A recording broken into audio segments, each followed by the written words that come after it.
පුත්තලම බලාගාරයේ පොඩි අවුලක් තියෙනවා. මොකද මුළු වර්ෂය පුරාම එතන ගල් අඟුරු ගොඩ බාන්න බෑ.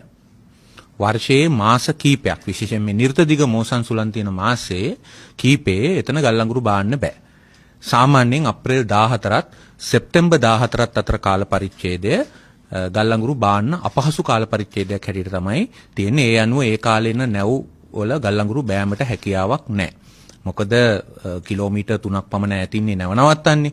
ඒ නිසා බාජ් පෙරලෙනවා. ඒ වගේ ප්‍රශ්න නිසා ඒ වගේම ගල් අඟුරු බාන්න නැවකට දින 7ක් 10ක් අතර කාලයක් ගත වෙනවා.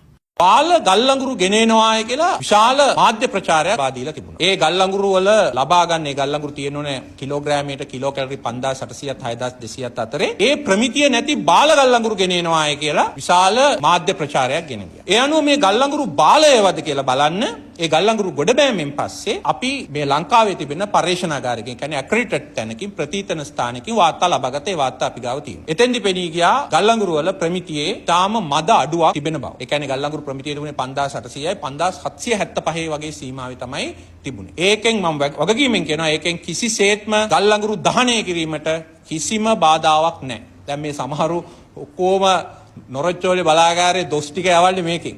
නොරොච්චෝලේ බලාගාරේ ගැලෙන්නේ මේ බාල ගල් අඟුරු හින්දායි කියලා. මේ ගල් අඟුරු දහනය කිරීමට හැකි